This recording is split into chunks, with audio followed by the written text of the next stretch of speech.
바리새인들이 예수님을 찾아와서 예수님의 제자들이 손을 안 씻었습니다.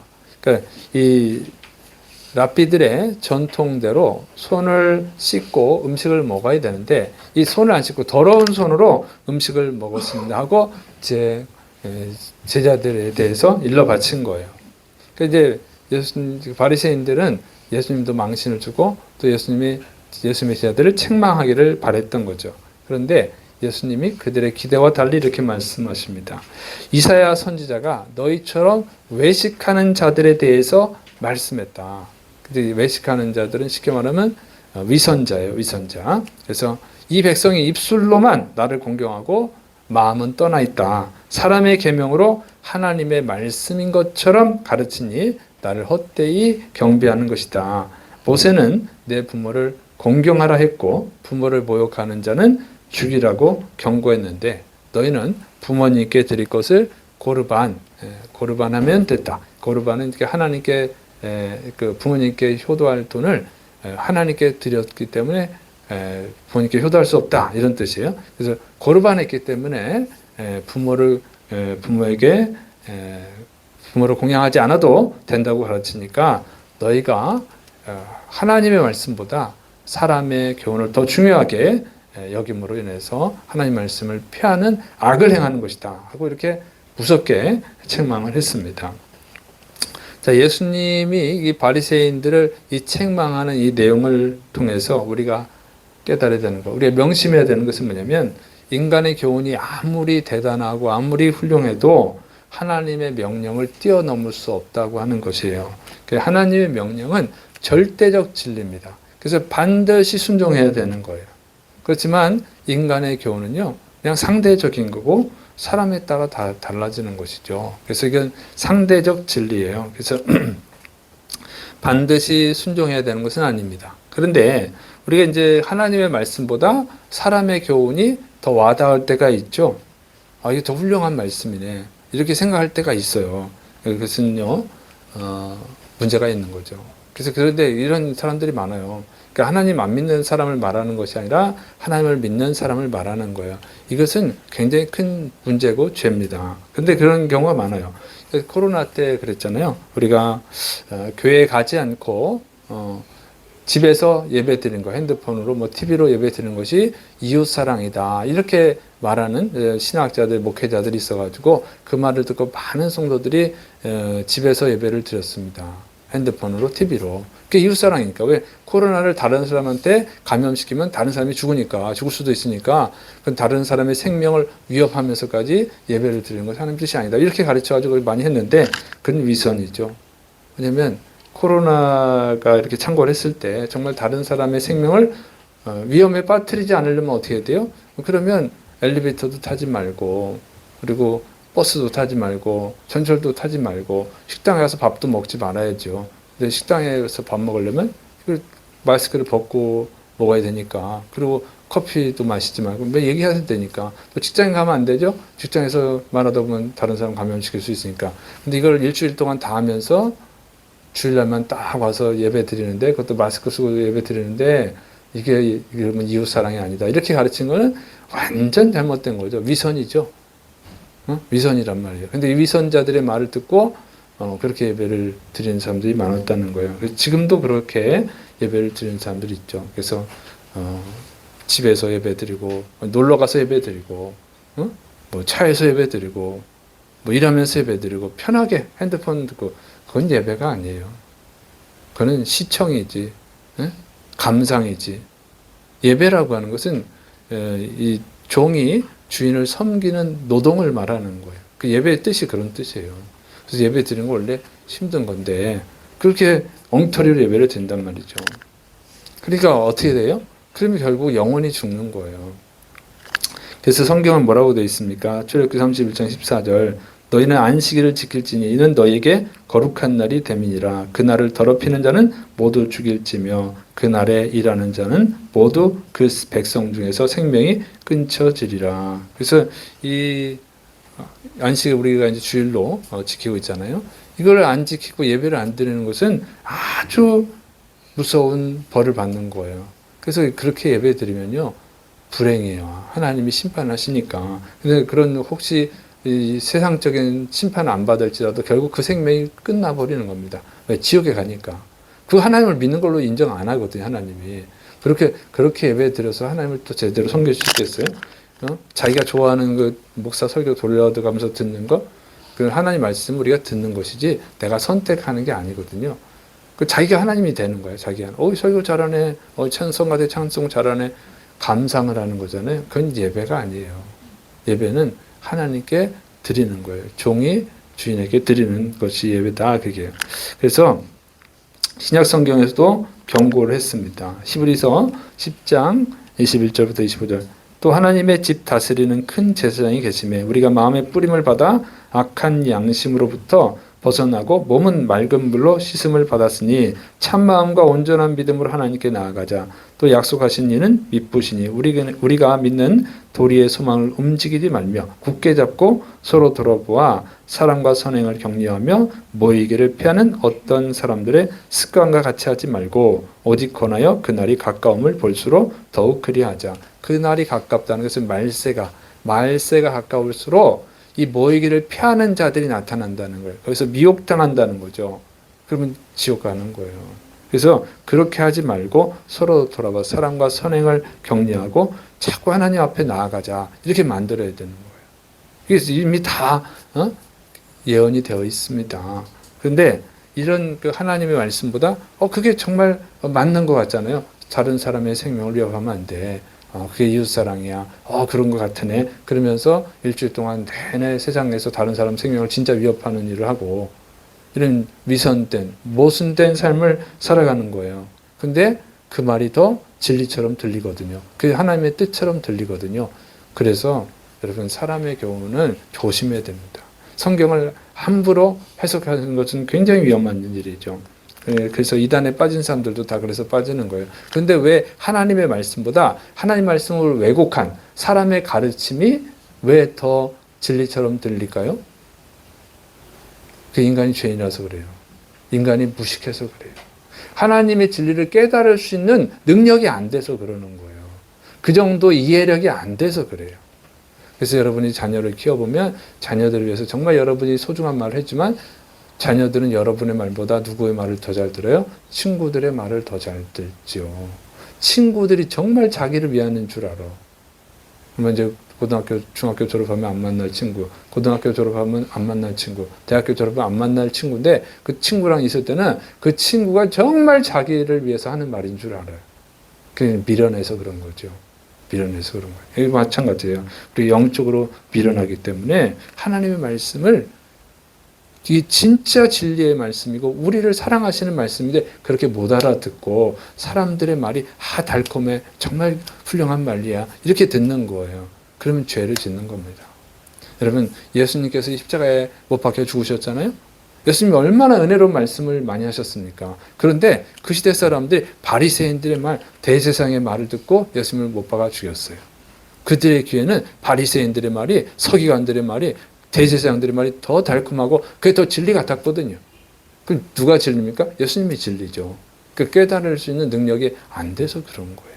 그래서 여러분이 느낄 때 감동이 되고 달콤하고 좀 훌륭한 말씀이야. 이거는 별로 의미가 없어요. 하나님의 말씀이 감동이 안 되더라도 하나님의 말씀이 진리인 줄을 믿으시 바랍니다. 그래서 이 말씀을 들어야 돼요. 안 그러면 멸망하는 거예요. 오늘 요즘 현대판 바리새인들 중에 누가 있어요? 동성애. 하나님은 동성애자도 사랑한다. 동성애자도 구원받는다. 동성애도 구원받는다. 그리고 그 사례들을 쫙 얘기하면 감동이 되죠. 동성애 어떤 영화로 드라마로 만들어서 딱 보여주면 감동이 되고 눈물이 나죠. 그래 동성애자도 똑같은 인간이야. 사랑해야지 구원받아. 이렇게 한단 말이에요. 그러면 지옥 가는 거예요, 같이. 그러니까 우리는 하나님의 진리를 바르게 판단할 수 있는 능력이 안 돼요. 죄인이라서. 그래서 그냥 나한테 아무리 감동이 되고 눈물이 나고 그래도 그건 중요한 게 아니고 하나님 말씀을 잘 봐야 됩니다. 명심하십시오. 하나님 말씀만 진리인 줄을 믿으시 바랍니다. 하나님 말씀을 어긋나게 해석하는 것은 아무리 그럴싸하더라도 그냥 사탄의 미혹인 줄 알아야 돼요. 그런 얘기를 하는 사람들은 마귀 자식인 겁니다.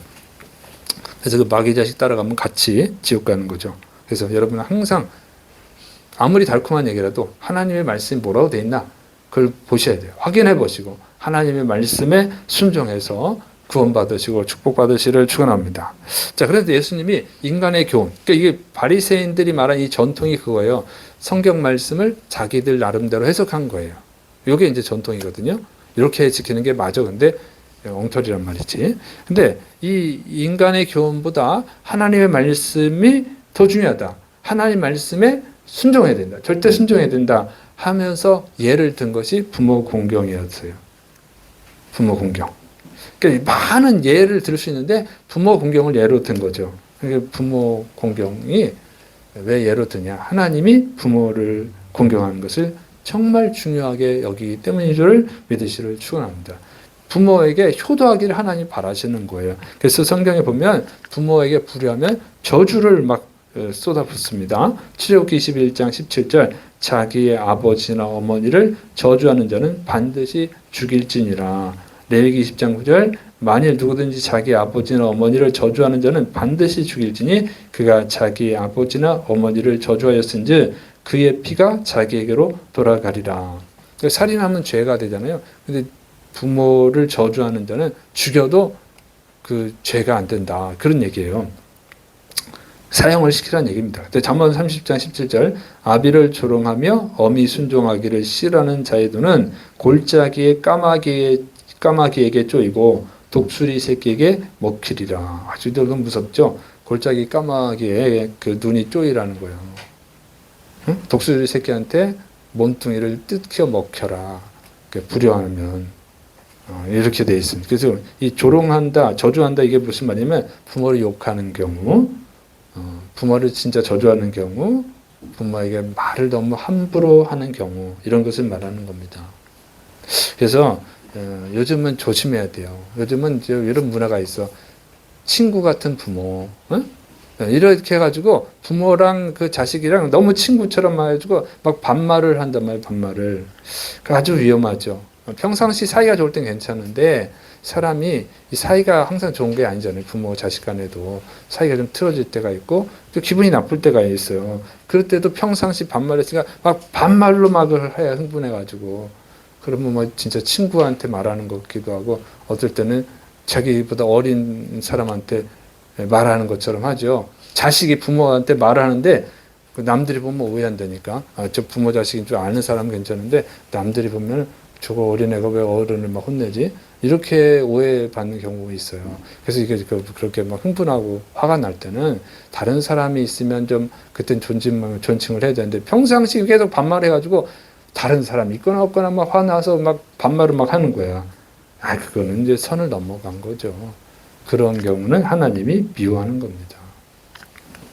디모데전서 5장 1절이죠. 늙은이를 꾸짖지 말고 권하되 아버지에게 하듯하며 젊은이에게는 형제에게 하듯하고 늙은 여자에게는 어머니에게 하듯하며 젊은 여자에게는 온전히 깨끗함으로 자매에게 하듯하라. 그래서 여러분 늙은 여자한테는 어머니처럼 하고 늙은 남자한테는 아버지처럼 해라. 이렇게 돼 있잖아요. 근데 꾸짖지 말라 그러잖아. 꾸짖지 말라. 남이라도 꾸짖지 말라는데 자기 부모를 막 꾸짖어. 막 한 반말로 막 그냥 그건 뭐예요? 불효자식이죠. 하나님께 복을 받을 수가 없어요. 하나님 그런 사람 복을 안 줍니다. 응? 그래서 이렇게 그건 콩가루 집안이지. 콩가루 집안. 그래서 이 부모가 자식이 부모의 그 이상이야. 저 친구 같은 부모 그 좋은데 그 하더라도 좀 선을 지켜가면서 해야지. 응? 그 선을 넘어버리면 그거는 콩가루 집안인 겁니다. 한쪽 하나님이 싫어하는 거예요. 자, 그다음에 부모를 때리는 경우도 있죠. 신명기 21장 18절 21절 사람에게 완악하고 패역한 아들이 있어 그의 아버지의 말이나 그 어머니의 말을 순종하지 아니하고 부모가 징계하여도 순종하지 아니하거든 그의 부모가 그를 끌고 성문에 이르러 그 성읍 장로들에게 나아가서 그 성읍 장로들에게 말하기를 우리의 이 자식은 완악하고 패역하여 우리 말을 듣지 아니하고 방탕하며 술에 잠긴 자라 하면 그 성읍의 모든 사람들이 그를 돌로 쳐 죽일지니 이같이 내가 너희 중에서 악을 제하라 그리하면 온 이스라엘이 듣고 두려워하리라. 그래서 이렇게 완악하고 폐역한 자들, 아무리 징계를 도 말도 안 듣고 막 그런 거예요. 그러니까 이제 막말을 하고 쌍욕을 하고 부모를 막 구타하고 술 중독에 빠져 있고 일도 안 하고 이런 자식들을 말하는 거예요. 그러면 얘기를 해라, 성읍 장로들한테. 그럼 다 돌로 쳐 죽여라, 그렇게 돼 있어요. 근데 성경을 아무리 봐도 실제로 부모가 이 자식이 불효자식입니다, 폐역한 자식입니다, 고소한 경우가 없어. 그래서 돌로 쳐 죽인 적이 없어요. 그 왜 그러겠어요? 부모가 그래도 자기 자식을 사랑하는데 어떻게 돌로 쳐 죽이라고 얘기하겠어요? 그래서 없는 거지. 없지만 그렇게 무섭게 하나님이 징계를 하라고 하는 거예요. 그런데 부모가 고소한 것은 없지만 경우는 없지만 불효자식은 다 비참하게 끝났습니다. 엘리 제사장의 아들이 있어요. 홈리와 비느하스인데 성전에서 부적절한 행동을 하고 하나님을 경외하지 않고 뭐 여자를 겁탈하고 못된 짓을 했는데, 야, 그렇게 하면 하나님이 니네를 축복하지 않는다, 하나님의 벌을 받는다, 엘리 제사장이 경고를 해. 그 말을 안 듣는데 결국 어떻게 되냐면 하나님께 심판을 받아서 전쟁터 나가서 죽임을 당합니다. 그다음에 이제 압살롬, 성경에 나오는 최악의 그 불효자식이죠.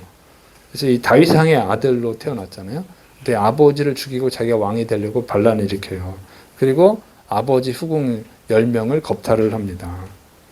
그런데 이 전쟁에서 패배하죠.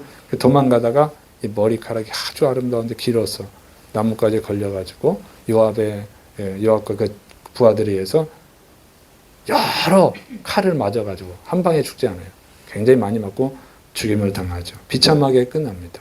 이 성경을 보면 불효자식은 정말 하나님이 미워해요. 저주해버려. 심판한다는 거죠.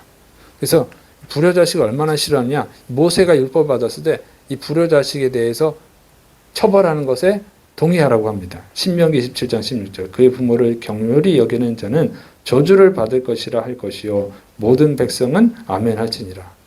불효자는 저주를 받아라 그러면 아멘 하고 화답을 하는 거예요. 그렇게 맹세를 하게 만든 거예요. 자동으로 맹세를 한 거예요. 불효자식은 반드시 하나님이 심판하신다. 아주 무서운 경고를 했습니다. 그래서 불효하면 안 돼요. 다 효도하시기를 축원합니다. 효도하면 복을 주신다고 또 약속을 했어요. 출애굽기 20장 12절. 내 부모를 공경하라. 그리하면 내 하나님 여호와님이 내게 준 땅에서 내 생명이 길리라. 신명기 5장 16절. 너는 내 하나님 여호와님께서 명령한 대로 내 부모를 공경하라. 그리하면 내 하나님 여호와님이 내게 준 땅에서 내 생명이 길고 복을 누리리라. 잠언 23장 25절. 내 부모를 즐겁게 하며 너를 낳은 어미를 기쁘게 하라. 에베소서 6장 1절부터 3절. 자녀들아 너희 부모를 주 안에서 순종하라. 이것이 옳으니라. 내 아버지와 어머니를 공경하라.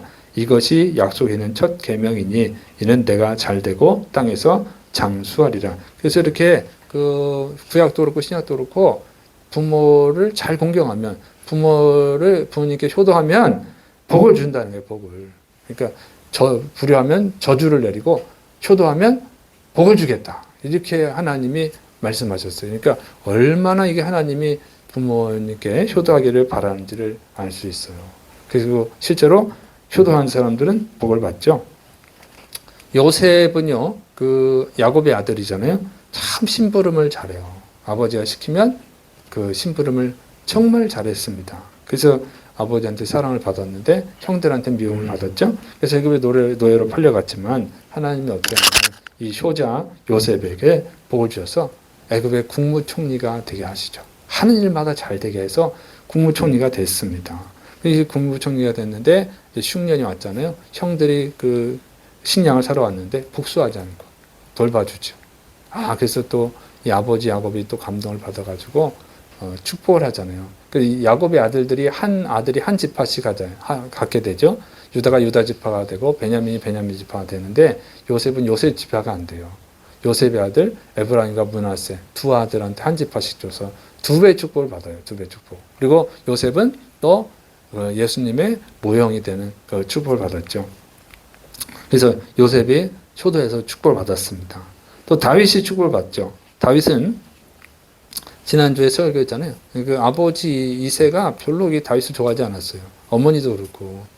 근데 이 정말 부모가 너무 냉정하지. 다윗한테 한 거 보면 막내 아들인데 응? 뭐 15살 정도밖에 안 되는 어린 아들한테 사자와 곰이 나타나는 광야에 가서 양을 치라고 그런 거예요. 목숨을 걸고. 죽을 뻔한 교부에도 많이 넘겼잖아요. 그런데도 그 다윗이 부모에게 효도를 해요. 그리고 또 이제 사울 왕을 버리고 하나님이 새로운 왕을 세우는데, 이제 사무엘 선자가 와가지고 이새에게 네 아들 다 데리고 와. 다 데려왔는데 다윗만 쏙 빼놨잖아요. 얼마나 서운하게 합니까? 응? 완전 이게 다윗 다리 밑에서 주워온 자식 취급을 한 거예요. 다윗을. 그런데 또 다윗이 효도를 잘했어요. 다윗이 효도를 잘한 걸 어떻게 하시냐면은 이 사울 왕이 죽이려고 하잖아요. 다윗을. 도망갑니다. 근데 부모랑 같이 도망가요. 왜냐하면 사울은 그냥 그 사람만 죽이는 게 아니라 그 가족을 다 죽여버렸잖아요. 제사장 가족을 전부 다 죽였죠. 그러니까 이제 다윗이 그걸 아니까 부모와 함께 도망가는데, 그 도망갈 때 이 다윗이 위험하니까 그 모압 왕한테 부탁하는데 여기 나와요. 사무엘상 22장 3절 4절에 보면 다윗이 거기서 모압 미스베로 가서 모압 왕에게 이르되 하나님이 나를 위하여 어떻게 하실지를 내가 알기까지 나의 부모가 나와서 당신들과 함께 있게 하기를 청하나이다 하고 부모를 인도하여 모압 왕 앞에 나아갔더니 그들이 다윗이 요새에 있을 동안에 모압 왕과 함께 있었더라. 그래서 이제 자기 부모님이 안전하도록 모압 왕한테 보호를 부탁한 겁니다. 그게 참 효자죠. 자기 부모는 완전 다윗을 푸대접했는데, 응? 근데 다윗은 자기 부모님 걱정을 해가지고 이렇게 효도를 했어요. 그러니까 하나님이 복을 주잖아요. 이스라엘 역사상 가장 위대한 왕, 가장 넓은 땅을 차지한 왕, 가장 강력한 왕국을 세운 왕, 그리고 예수님의 조상이 되는 왕. 효도하면 이렇게 복을 받습니다. 또 효도에서 복을 받은 사람이 룻이죠. 룻기에 나오는 룻이에요. 모압 여자예요, 이 사람도. 근데 이 남편이 죽고 집안이 재산이 다 탕진해서 완전 거지가 됐어요. 그러니까 시어머니가 양심의 가책을 느꼈어요. 야, 너 재혼해서 잘 살아라. 그런데 그렇게 안 하죠. 시어머니 봉양하겠습니다 하고 베들레헴으로 온 거예요.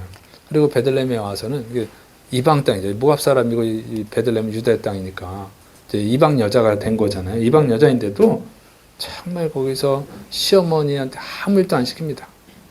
자기가 밭에 가서 하루 종일 미리삭을 주워다가 식사를 대접을 해요.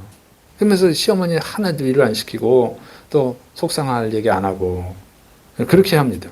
그랬더니 그렇게 효도를 하니까 어떻게 해요? 하나님이 베들레헴의 최고 부자 보아스랑 결혼하게, 보아스의 아내가 되는 복을 주시고, 그다음에 다윗의 조상이 되는 복을 주시고 예수님의 조상이 되는 복을 주셨어요. 근데 이 룻에게 다른 사람 몰라도 정말 룻에게 하나님이 주신 복을 보면 정말 하나님이 부모에게 효도하는 자를 사랑하고 부모에게 효도하는 것을 원하신다는 걸 알 수가 있어요. 왜냐하면 성경에 보면 복을 받은 사람은요 다 큰 업적을 남긴 사람들이에요. 큰 업적을 남겨서 그에 대한 상을 주시는 거죠. 다윗은 어떻게 했어요? 어린 나이에 한 15살 정도밖에 안 되는 어린 나이에 하나님을 모독하는 골리앗을 죽이겠다고 골리앗하고 목숨을 걸고 싸웠잖아요.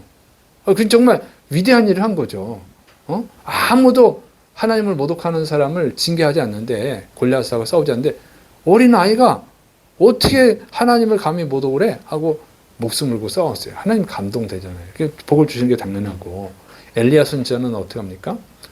우상 숭배자들, 바알, 아세라 우상 숭배자들과 혼자서 목숨을 걸고 싸워요.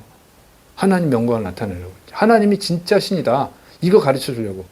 거기서 하늘에서 불이 내려오기는 시합을 하잖아요. 여기서 실패하면 엘리야는 죽어. 목숨을 걸고 했어요. 당연히 하나님 복을 주시죠. 그래서 엘리야는 죽지 않고 천국에 올라가는 복을 받았어요. 다니엘은요, 바벨론에 포로로 끌려갔는데 하나님의 영광을 위해서 우상의 음식 안 먹는다. 아무리 좋은 고기, 포도주도 안 먹고 그냥 채소 먹고 물 먹고 맛없는 물 먹고 이렇게 했죠.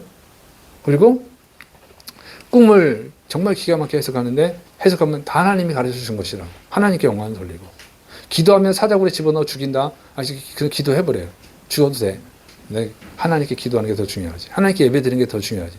그랬더니 하나님이 다니엘에게 복을 주잖아요. 바벨론의 국무총리, 바사 제국의 국무총리. 복 받을 말을 했잖아요. 정말 위대한 일을 한 거예요, 이 사람들은. 근데 룻은 아무리 봐도 그런 위대한 서사가 없어요. 목숨을 걸고 하나님을 위해서 싸운 영적 그런 행동이 없어요. 룻이 한 것은요, 그냥 효도밖에 없어. 그래, 롯이 복 받은 건 딱 두 가지입니다. 하나는 하나님을 예배하는 자가 되로 작정한 것. 그래서 어머니를 따라온 이유가 하나님을 예배하기 위해서. 그러니까 하나님께 효도를 한 거예요. 두 번째는 시어머니를 봉양하기 위해서. 그래서 시어머니를 정말 잘 섬겼잖아요. 걱정 끼치지 않고 아무 일도 안 시키고 그냥 시어머니를 효도하러 온 거예요. 그러니까 하나님 섬기러 오고 시어머니 섬기러 온 거예요. 두 가지밖에 없어요. 그거 두 가지밖에 한 게 없다고. 근데 엄청난 복을 주셨잖아요.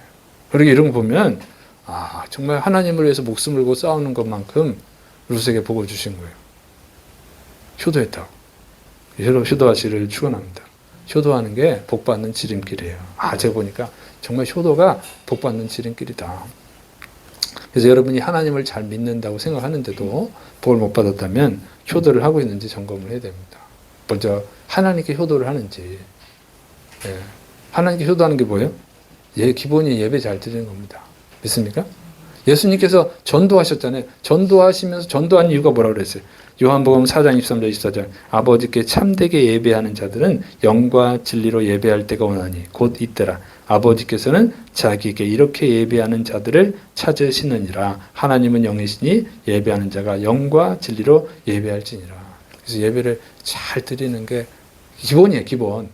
그게 효도입니다. 믿습니까? 그 기본을 하고 그 다음에 이제 기도하고 말씀에 순종하고 전도하고 하나님의 영광을 위한 일들을 하고 이렇게 가는 거죠. 근데 가장 기본은 이제 예배입니다. 예배를 잘 드리셔야 돼요. 믿습니까? 편하게 드리려고 하지 말고 주의 전에 나와서 예배를 드리고 좀 힘들더라도 그게 가장 기본적인 효도입니다. 자, 두 번째, 부모님께 효도를 하고 있는지 점검을 해야 됩니다. 하나님께는 효도를 하는 것 같은데 복을 못 받으면 그럼 부모님께 불효해서 그런 거예요. 그래서 부모님께 효도를 해야 되는데 효도가 뭡니까? 부모님 마음을 근심시키지 말고 마음을 즐겁게 해드린 게 효도죠.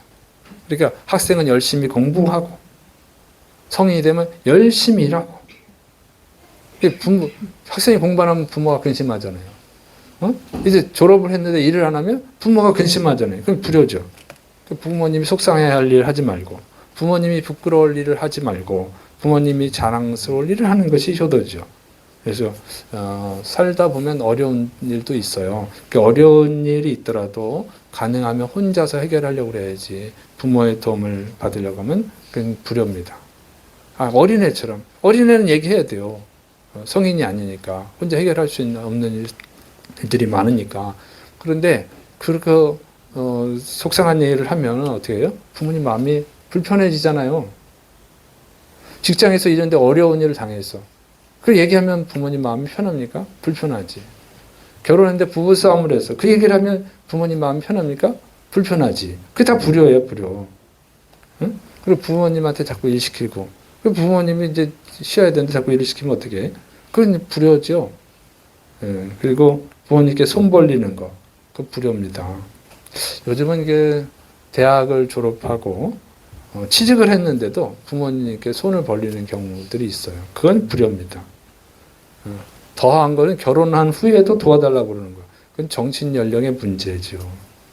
서구 사회에서는요, 그냥 고등학교 졸업하면 더 이상 손 벌리지 않고, 대학도 자기가 다니는 사람들도 있고, 대학교 졸업하면 더 이상 손 벌리지 않아요. 그게 이제 서구 사회의 모습이거든요. 근데 우리는 조금 우리나라 그 경우는 결혼한 후, 결혼할 때까지는 도움을 받고 그런 경우가 있는데, 어쨌든 그런 것은 별로 좋지 않습니다. 근데, 결혼한 후라면, 우리나라 문화에서는 결혼 이후로는, 아니면 결혼 안 했어도 나이가 어느 정도 되면 부모님 손 안 벌리고 사는 것이 효도하는 것이죠. 그리고 양심불량은 일이 잘 될 때, 돈을 잘 벌 때는 부모님께 효도도 안 하다가 어려워지면 도와주세요 이러는 경우가 있어요. 그건 정말 악한 거예요. 어려울 때만 부모님이 생각이 나죠. 돈 잘 벌 때, 잘 나갈 때 부모님이 생각나서 선물 사다 드리고 막 그래야지. 그게 그러더니 효도는 안 하고, 그럴 때는 돈이 아까워가지고 안 사, 선물도 안 사. 근데 어려워지면 부모님이 생각나. 그때는 이제 부모님이야. 어려워지면 부모님이 부모님으로 보이는 거예요. 내가 잘 나갈 때는 부모님이 안 보여. 기억도 안 나. 아주 악한 거죠. 하나님께 복을 받을 수가 없어요. 특히 예수님 믿는 사람이라면요, 부모님이 예수님을 믿지 않으면 아예 손을 벌리면 안 돼요. 왜냐면 예수님 믿는 사람이 예수님 믿지 않는 부모님한테 어렵다고 그러면 부모님이 마음이 불편할 뿐만 아니라 예수님 믿으라고 믿겠어요? 저거 예수님 믿고 복도 하나도 못 받아가지고 저 나이에 나한테 도와달라고 그러는데 아이고 제가 믿는 하나님 그 가짜지. 이렇게 해서 하나님을 안 믿는다고. 응? 그 부모님을 효도를 잘하고 그러면 아유 제가 예수님 믿어서 복 받았구나 하고 그럴 텐데 이거는 예수님 믿는데 안 믿는 부모님한테 손 벌리면은 그거는 이제 불효입니다. 불효고 하나님께 복을 받을 수가 없어요. 그래서 부모님 근심하지 않도록 마음 불편하게 하지 않도록 하시고 열심히 일해서 잘 사는 모습을 보여드려야 돼요. 잘 사는 모습 보여드리고 또 때에 맞춰서 부모님께 선물 드리고 그러면은 부모님 마음이 기쁘고 그게 효도죠.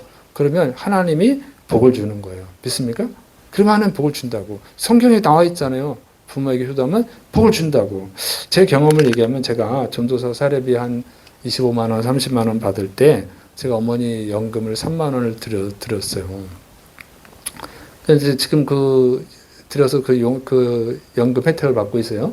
지금 받아 용돈을 잘 쓰신다고. 근데 제가 그때 3만 원이 되게 큰 돈이에요, 저한테는. 제가 25만 원, 30만 원 받을 때 당시 고졸이 80만 원, 100만 원 받았으니까. 근데 제가 사립비 그것밖에 못 받으니까 돈이 없단 말이에요. 그래서 제가 등록금도 잘 못 내고 그래서 제가 학교에 운동장에 그 게시판에 제 이름이 딱 써 있었어요. 장학생 이렇게 써 있는 게 아니고 등록금 안 낸 사람, 등록금 안 낸 사람 제 이름을 이렇게 써놨어. 내가 참 망신스러웠는데 그래도 제가 이제 어머니 그 연금을 내드렸단 말이에요. 근데 그런 걸 제가 제 어머니한테 얘기한 적이 없어요. 제가 등록금을 못 내서 학교에 이름이 써 있다든가 그런 얘기 한 적 없어요. 전도사 생활하면서 어려운 거 어머니한테 얘기한 적 없어요. 왜? 마음이 불편하면 안 되니까. 그렇게 했거든요. 그리고 제가 결혼할 때 전혀 도움 안 받았습니다. 저희 어머니한테 돈 10원 한 장 받은 게 없어요. 또 제가 해외여행도 보내드렸어요. 나중에. 해외여행 보내드렸는데 제가 수입이 제일 적었는데 제가 보내드렸어요. 그런데 제가 돌아보니까 하나님이 복을 많이 주셨어요. 그래서 무엇보다도 제가 진짜 손 안 벌리고 살아왔어요. 부모님께만 손 안 벌리고 어머니, 아버지는 돌아가셨고 어머니한테만 손 안 벌린 게 아니라 다른 사람한테 손 안 벌리고 살아왔어. 그냥 그때 내가 하루 두 끼 먹고 그렇게 굶고 그렇게 어렵게 살았으면서도 등록금도 못 내가지고 망신도 당하고 그랬어도 절대 부모님께 어머니한테 손 벌리지 않았다고. 그래서 들어보니까 하나님이 정말 많은 복을 주신 거예요. 지금 제가 자랑하는 게 아니고 여러분이 참고하라는 거예요. 저하고 똑같이 하라는 거 아니에요. 사람마다 상황이 다르기 때문에 똑같이 할 수는 없죠. 그런데 효도하시를 축원합니다. 효도하는 자에게 하나님이 복을 주신다고 하는 약속이에요. 약속. 하나님은 약속을 반드시 지키는 분이에요. 그래서 여러분이 다 효도해서 복 받기를 축원합니다. 그 다음에 또 여러분의 자녀들이 복 받게 하기 위해서 자녀들을 효도하는 자녀들로 교육하시를 축원합니다. 효도라고 하는 것은요, 교육의 결과예요. 천성적으로 타고나는 아이들도 있겠지만 대부분은 교육입니다. 자, 디모데전서 5장 4절. 만일 어떤 과부에게 자녀나 손자들이 있거든 그들로 먼저 자기 집에서 효를 행하여 부모에게 보답하기를 배우게 하라. 이것이 하나님 앞에 받으실 만한 것이니라. 그래서 교육하라는 거예요. 인간은 죄인이기 때문에 악해서 교육을 해야 알아요. 교육을 해도 다 순종하지 않아. 그러니까 교육을 안 하면 어떻게 해야 되겠습니까? 그래서 여러분 자녀들을 교육을 해야 돼요. 효도하라고 교육을 해야 됩니다. 그래서 우리 교회 여러분의 자녀들이 나오고 있는 것은 정말 축복받은 거예요. 여러분은 복받은 사람들입니다. 왜냐하면 우리 교회 선생님들이 학생들에게 효도를 잘 가르쳐요. 그래서 말로만 효도하지 말고 이 카네이션 색종이로 접어가지고 선물하지 말고 편지로 감사 인사만 쓰지 말고 꼭 선물을 드리라 이렇게 해서 가르치고 있단 말이에요. 그래서 예전에는 이게 말로 편지만 쓰고 색종이로 카네이션 만들어서 어버이날 했다고 다 했어요 이렇게 한 애들이 있었는데 요즘은 없어요. 그래서 어제 제가 점검을 해보니까 다 선물했더라고. 부모님께 다 선물했어요. 이거 가르쳐야 됩니다. 안 가르치면요, 부모님한테는 카네이션, 색종이로 만들어 드리거나, 아니면 좀 더 나으면 꽃 한 개, 카네이션, 화분 드리죠. 근데 친구들한테는 선물을 15,000원, 20,000원, 30,000원 이렇게 합니다. 그 부모님한테는 색종이 1,000원짜리 색종이로 접어서 효도했다고 그러는 거지. 이게 엉터리가 되잖아요. 이걸 가르쳐야 돼. 옛날엔 그랬어요. 그런 애들이 있었어요. 근데 지금은 없어요. 이렇게 효도를 가르쳐야 돼. 그러니까 여러분도 자녀들한테 효도를 가르쳐야 될 줄을 믿으시 바랍니다. 그냥 자녀가 색종이 하나 접어갖고 오고, 꽃 한 개 갖다 드리고, 카네이션 하나 주고, 아니면 감사 편지 쓰면, 아이고, 괜찮아. 감동받았어. 우리 딸, 우리 아들 최고. 이러면 걔네들이 나중에요, 똑같이 합니다. 그렇게 돼요. 그래서 여러분, 이런 유명한 얘기 있잖아요. 어떤 어머니가, 남편 없고 혼자 아들을 키우는데, 너무 귀한 아들이니까 맨날 생선 사와가지고 자기는 생선 대가리만 먹고 자식한테 생선을 줬더니 나중에 그 자식이 성공해가지고 부자가 됐는데 선물을 보내왔더니 생선 대가리만 잔뜩 들어있더라는 그런 얘기 들어봤죠. 왜? 우리 어머니는 생선 대가리만 좋아하시니까 철이 안 드는 거예요. 나이가 들어 철이 안 들어. 안 가르쳐 놓으면 그러는 거예요. 그런 피눈물 나는 그런 불행을 당하지 않으려면 잘 가르쳐야 됩니다. 믿습니까? 그래서 효도를 유치하더라도 가르쳐야 돼요. 어릴 때부터 어버이날이면 선물해야지. 아빠 생일이니까 선물해야지. 그렇게 가르쳐야지만 그 아이가 효도하는 자가 되고 나중에 복 받아요. 그리고 효도하면 다른 사람도 다 훌륭하다고 그래. 그다음에 효도의 모범을 보여야 됩니다. 이 교회에서 이렇게 효도를 가르치는데 정작 자기가 자기 부모한테 불효하면 어떻게 되겠어요? 효도해라. 교회에서 배웠잖아. 효도해. 그러는데 자기 부모한테 효도를 안 해. 그러면 어떻게 되겠냐고. 자기 부모님한테 선물도 안 하고 좋은 음식도 안 사드리고. 이 부모가 자식이 요즘 부모는 어린 부모는 철이 없어 정말. 자기 자식한테 비싼 옷 사주고 맛있는 음식 사주고 돈을 많이 써요. 어제 재밌는 데도 놀러 다니고. 근데 부모님한테 선물할 때는 아까워가지고 그걸 못해. 아주 인색해. 그러면 자식이 똑같이 보잖아요. 그 자식이 똑같이 그러지. 똑같이 잘하겠어요? 그래서 이 부모가 자식한테 막 반말하는 집안 있잖아요. 그럼 그 자식도 마찬가지야. 똑같이 반말을 해요. 원래 부모 같은 친구 같은 부모 좋은데 그 선을 지켜야 된다고. 선을 지켜야 된다고. 응? 그거 안 지키면 똑같이 하는 거지. 그래서 이 부모한테 불효하면 그 자식도 본다고. 그래서 그 자식 결혼해서 자식을 낳으면요, 자기 자식한테 귀한 거 사주는데 자기 부모한테는 또 안 사줘. 왜? 자기 부모도 그랬으니까. 그게 교육이 된 거예요. 그렇게 하는 게 당연한 건 줄 알아. 저는 그런 경우를 너무 많이 봤어요. 그건 미련한 거지. 미련한 거고 하나님의 뜻에 맞지 않고 복을 받을 수가 없어요. 그래서 이 부모는 모범을 보여야 됩니다. 자기 부모한테 말을 예쁘게 해야 돼요. 말을. 친구처럼 편하게 했더라도 정말 그 화가 날 때 그럴 때는 오히려 존칭을 써가면서 말을 함부로 하지 말고 어린애 다루듯 하지 말고 어린애 혼내듯이 혼내면 안 돼요. 그리고 근심하지 않도록 하고 근심하지 않도록 부모님이 근심하지 않도록 하고 용돈 좀 드리고 좋은 선물 좀 하고 그리고 부모님한테 돈 빌리지 말고 돈 빌리면 어떻게 해요 부모님 근심하잖아 근심. 얼마나 먹고 살기 힘들면 돈을 빌릴까 저 나이에. 그러면 불효자 그 자체가 정말 어쩔 수 없는 경우는 그러면 또 돈을 빌리는 거지. 사채 쓸 수는 없으니까. 그렇게 되는 경우는 어때요? 빨리 갚아야지. 빨리 갚고 아이고 나중에 유산으로 받을 텐데 뭐 갚을 필요 뭐 있어. 이건 아주 불효자식이에요. 그 하나님이 그러면은 심판하죠. 자 시편 37편 21절 악인은 꾸고 갚지 아니하나 의인은 은혜를 베풀고 주는도다. 잠언 28장 24절 부모의 물건을 도둑질하고도 죄가 아니라 하는 자는 멸망받게 하는 자의 동료니라. 부모님 돈이라고 빌려가지고 안 갚으면 여러분 그는 하나님이 도둑놈으로 봐. 그래서 멸망하는 자의 동료다. 멸망하게 만든다 그 얘기예요. 아주 악한 놈으로 보는 거예요. 유산은 유산을 받더라도 그때는 그때이고 돈을 빌렸으면 빨리 갚아야 되는 거예요. 그래 부모님 마음 편하지. 응? 그걸 안 갚고 질질 끌고 있으면 그 도둑놈이지. 그리고 돈 잘 벌 때는 왜 부모님께 공양도 안 하다가 어려워지면 돈 빌려가지고 돈을 안 갚냐 이게. 아주 도둑놈이야. 그거는 하나님이 도둑놈으로 보는, 아주 악한 사람으로 보는 거예요. 그런 예수님 믿으면 그 하나님은 복을 안 줘요. 아무리 예수님 잘 믿어, 그 잘 믿는 게 아니고 엉터리로 믿는 거죠. 그래서 축복 대신 멸망을 당한다 그 얘기입니다. 그래서 부모님께 손 안 벌리는 게 최고고, 손을 벌렸으면 얼른 갚아야 돼. 얼른 갚아야 되고, 부모님이 아니라 남한테도 빨리 갚으라는 거예요. 남한테도. 자기가 먹을 거 다 사 먹고, 사 입을 거 다 사 입고, 놀러 갈 거 다 놀러 다니면서 돈 없지 그러면 어떻게 부모님께 갚어. 그러니까 좀 줄여서, 평상시 돈을 빌렸으면 평상시보다 더 줄이고 허리띠를 돌려가지고 빨리 갚아야지. 그래서 부모님께 기쁨을 드려야, 그래야 하나님이 복을 주신다 그 얘기입니다. 자, 그래서 항상 이제 부모님을 기쁘시게 하는 게 효도인데, 그런데 말씀 안에, 주 안에서 순종해야죠. 그러니까 하나님의 뜻 안에서, 하나님 법 안에서 하는 거예요. 지혜로워야 됩니다. 무조건 부모님께 잘해드리는 게 효도는 아니죠. 아사왕의 경우가 있어요. 역대하 15장 16절.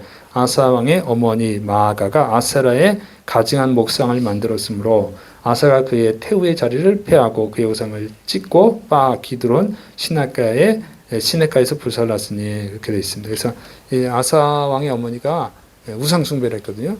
그랬더니 우상을 뺏어가지고 부셔버리고 불태워버렸다. 그게 효도죠. 왜? 우상 숭배하면 지옥 가는데. 그러니까 부모한테 효도한다고 해서 다 잘해드리는 건 효도는 아니고, 하나님의 말씀 법 안에서 효도하는 것이죠. 그래서 부모님께 제가 용돈도 드리고 선물하고 그러는데, 용돈 드려야지. 근데 부모님이 술을 좋아하셔. 용돈 드리면 뭐 하겠어요? 술 사서 드시겠지. 그러면 알코올 중독에 걸리든지 병에 걸리겠죠. 부모님이 도박을 좋아하셔. 용돈 드리면 어떻게 도박하겠죠. 집안이 거덜나고 더 나가서 빚을 져면 여러분한테 빚이 올 거예요. 그건 효도가 아니고, 그렇게 하는 건 효도가 아니고, 그러니까 부모님이 술이나 도박이나 나쁜 걸 좋아하시면 돈을 드리지 마야지. 선물 사드리고 말아야지. 응? 근데 부모님이 너무 잘 사셔. 응? 그러면은 뭐 하셔야 돼요? 어쨌든 선물해 드리는데 잘 지혜롭게 하셔야 돼. 지혜롭게. 근데 어쨌든 이게 술이나 도박이나 또 나쁜데 돈을 쓰신다 그러면 어떻게 되면 드리지 말고 선물 간단한 거 드리고 돈을 잘 모아두세요. 그랬다가 부모님이 병 드셨을 때 병원비 드리면, 돈을 저축했다가 병원비 대드리면 그게 효도지. 믿습니까? 그러니까 지혜롭게 해야 되는 게 지혜롭게. 여러분, 믿지 않는 부모님의 경우는요, 효도하는 게 뭐예요? 전도하는 게 효도입니다. 전도하는 거. 믿습니까? 왜냐면 어차피 죽으면 천국 아니면 지옥 가는데, 안 믿는 부모님이 어디 가겠어요? 지옥 갈 거 아니에요. 여기서 아무리 잘해드려도 지옥 가면 불효한 거죠. 그래서 부모님이 예수님을 안 믿으면 전도하는 게 효도입니다. 그래서 그런 건 또 지혜롭게 하시면 돼요. 부모님은 자식들하고 식사하는 거 좋아하잖아요. 그러니까 교회 오시면 식사를 같이 한다든가, 교회 오시면 매주 식사하기는 그러니까 용돈을 드린다든가, 그러면 재미로, 용돈 받으려고 하는 재미로 교회 오실 수 있잖아요. 그럼 그렇게 하다 보면 예수 믿고 구원 받으시잖아요. 그게 이제 지혜로운 효도입니다. 믿습니까? 그렇게 하는 것이 지혜로워요. 근데 제일 중요한 것은 마음가짐이에요. 마음가짐. 마가복음 7장 15절 16절. 무엇이든지 밖에서 사람에게로 들어가는 것은 능히 사람을 더럽게 하지 못하되 사람 안에서 나오는 것이 사람을 더럽게 하는 것이니라. 자, 이 마음이 좋아야 좋은 게 나오고, 마음이 더러우면 나쁜 게 나오는 거예요. 그렇게 마음을 고쳐야 돼. 부모님한테 효도 못하는 것은요, 마음이 잘못되어 있어서 그래요. 부모님께 효도하려면 마음이 좋아야 돼. 마음이 좋아지면 어떻게 해? 감사한 마음이 있어야지. 부모님이 나를 위해서 수고하셨는데 그 감사가 많으면, 감사한 마음이 있으면 효도하는 거예요. 여러분, 우리가 예수님의 십자가의 은혜를 알 때 감사해서 하나님께 예배를 잘 드리잖아요. 근데 감사한 마음이 없으면 억지로 예배 드린다니까. 자꾸 꼼수로 생각하고. 그게 마음이 중요한 거예요. 마음이. 그래서 여러분의 마음이 하나님의 말씀으로 잘 교육해서, 여러분의 마음을 하나님의 말씀으로 잘 개선을 해서 부모님께 효도하는 여러분 되시를 축원합니다. 선한 마음, 효도하는 마음, 그런 마음을 가지시도록 말씀을 자꾸 봐야 되고 또 기도하셔야 돼요. 그래서 효도하시를 축원합니다. 그래서 룻처럼 그냥 막 하나님이 막 축복을 막 쏟아 부어주잖아. 뭐 대단한 일 한 거 없다니까. 룻은 효도만 잘한 거야. 효도만. 그랬더니 하나님이 복을 주셨잖아요. 엄청난 복을 받았잖아요. 그래서 여러분이 다 복 받는 분들 되시를 축원합니다. 기도하겠습니다. 사랑이 많으신 하나님 아버지, 하나님은 효도하는 자녀에게 반드시 축복을 주시고 불효하는 자녀에게는 반드시 벌을 내리십니다. 주의 사랑하는 백성들이 효도하는 자들이 되게 하여 주옵소서. 오늘 어버이 주일날 하나님께 효도를 잘했는지 점검해보고 또 육신의 부모님께 효도했는지 잘 점검해서 부족한 부분들을 회개하고 이제 부모님의 마음을 기쁘게 해드리는 효도하는 자녀들이 되게 하여 주시옵소서. 그래서 복을 받고 또 자기 자녀들에게도 복을 물려주는 축복의 사람들이 되게 하여 주옵소서. 주께서 이룰 줄로 믿습니다. 또 기도할 때 아픈 부위에 손 얹으시 바랍니다. 주여, 이 시간에 또 주의 사랑하는 백성들 육체의 질병을 치료하여 주옵소서. 내가 예수님의 이름으로 저주하노니 더러운 질병은 떠나갈지어다. 또 마음에 많은 문제들이 있습니까? 문제들도 해결해 주셔서 하나님께 영광 돌리게 하여 주시고 또 다른 영혼들을 전도할 수 있도록 은혜를 내려 주옵소서. 주님께서 치료하시고 해결해 주시고 복을 주심 믿사옵고 예수님의 이름으로 감사하며 기도드립니다. 아멘.